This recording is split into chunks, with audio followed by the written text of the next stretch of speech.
মা আমি একটু বেরোচ্ছি, আপনার খাবার দাবার করা আছে, নিয়ে একটু খেয়ে নেবেন।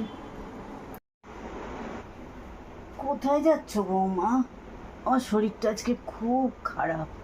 আমি উঠে কিচ্ছু করে খেতে পেতে পারবো না বৌমা। আপনার আবার শুরু হয়ে গেল, বলুন। সব কাজ তো করে রেখে গেছি, একটু খাবারটাও বের আপনি খেতে পারবেন? আমি আর পারছি না। কি করব বলো, শরীরটা একদম চলে না। কোমরটা ব্যথা, মাথায় ব্যথা, প্রেশারটাও মনে হয় বেড়েছে।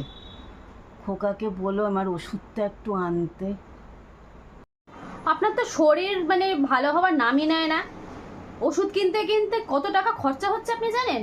সেই সবে তো আপনার ধ্যান নেই। আজকে আপনার ছেলে আসুক, হয় আপনি বেঁধে থাকবেন, নাহলে আমি থাকবো। আমি আর পারছি না। কে আবার কি হলো তোমাদের?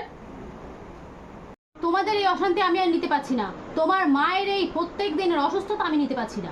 এটা করো, ওটা করো, সেটা করো। তোমার সকালবেলার কাজবাজ, মেয়ের সকালবেলার কাজবাজ, আমি পেরে উঠছি না। হয় তোমার মাকে বৃদ্ধাশ্রমে দাও, না তো আমি কিন্তু বেঁচে চলে যাবো। আমার এই আর ঝামেলা ভালো লাগছে না। আজকে আমাকে মায়ের সাথে কথা বলতেই। ও মা, তোমরা কি শুরু করেছো বলো তো? আমি কি অফিস কাছারি করবো না নাকি?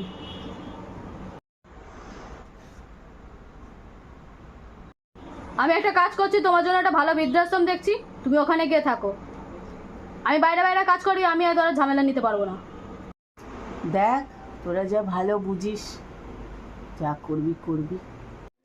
কিছুদিন পর। মা, আপনার সব জামা কাপড় রেডি করে দিয়েছি, আর যদি কিছু নেয়ার থেকে নিয়ে নিন। কালকে কিন্তু ভোরে ভোরে উঠে পড়বেন। বলি কি বৌমা, শোনো একটা কথা আছে। বলুন, আবার কি কথা আছে?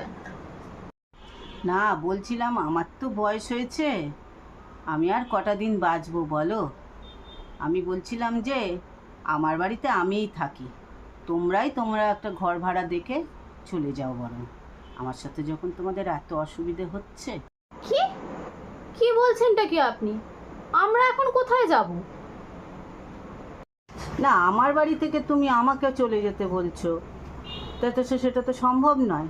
খোকা তো ভালোই চাকরি করে, তোমাদের তিনজনের জন্য একটা ঘর ভাড়া দেখে নাও, তোমরাই কালকে চলে যাবে। আরে মা, আপনি ভুল বুঝছেন। আপনাকে কোথাও চলে যেতে তো বলিনি। আসলে পেরে উঠছি না আমিও, সেই জন্য বৃদ্ধাশ্রমে রাখার কথা বলেছে। আপনাকে আপনার বাড়ি থেকে তাড়াবো কেন? না না, তোমাকে আর অত ভালো কথা আমার সাথে বলতে হবে না। খোকাকে বলবে তোমরা যত তাড়াতাড়ি পারো ঘর দেখে চলে যাও।